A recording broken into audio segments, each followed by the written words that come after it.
féministe. Qu'est-ce qu'on entend par cela ?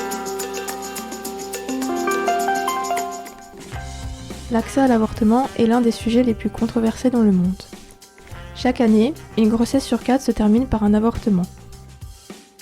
Mais qu'est-ce que l'avortement exactement ? Pourquoi certains pays interdisent encore aujourd'hui ce choix ? Qu'est-ce que la décision Roe vs Wade aux USA ? Et que s'est-il passé aux États-Unis en 2022 concernant l'avortement ? Mais avant de répondre à ces questions, il faut savoir que l'avortement est l'interruption prématurée de la grossesse. Il existe plusieurs formes d'avortement. L'avortement spontané, aussi appelé fausse couche, qui est par exemple dû à une maladie, et il existe aussi l'avortement provoqué, qui est pratiqué soit par des thérapeutes, on parle alors d'interruption médicale de grossesse, IMG, soit pour des raisons non thérapeutiques, donc l'interruption volontaire de grossesse, IVG. Il faut savoir que les femmes avortent pour diverses raisons. Les agressions sexuelles sont une des nombreuses causes de l'avortement.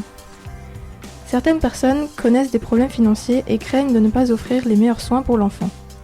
D'autres femmes ne sont pas prêtes à avoir un enfant ou n'en veulent tout simplement pas.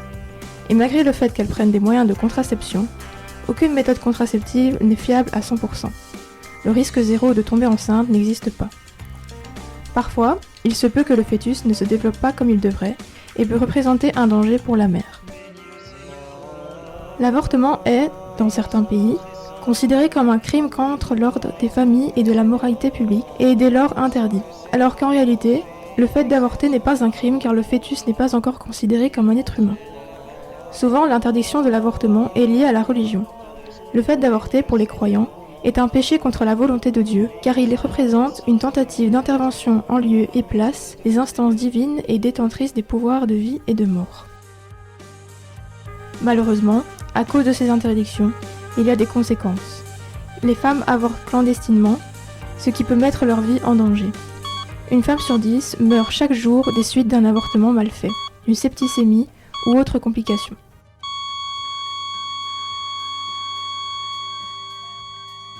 À présent, l'avortement aux USA fait couler beaucoup d'encre car certains États du pays l'interdisent le plus souvent pour des raisons religieuses. Dans les années 60 et 70, les États-Unis ont finalement décidé de légaliser ce droit et d'en faire un droit fédéral.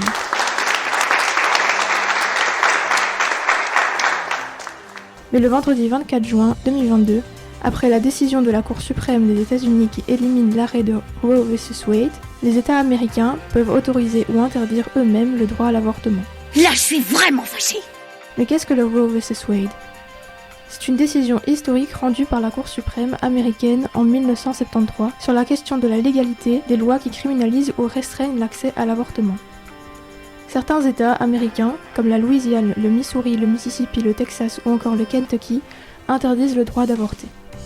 En Belgique, chaque femme a le droit de demander une interruption volontaire de grossesse, car cette intervention est légalement autorisée dans le pays. Rien n'est impossible. Chez nous, l'IVG a lieu à l'hôpital ou dans un centre de planning familial.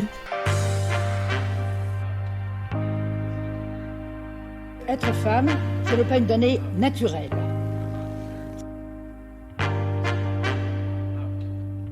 C'est le résultat d'une histoire.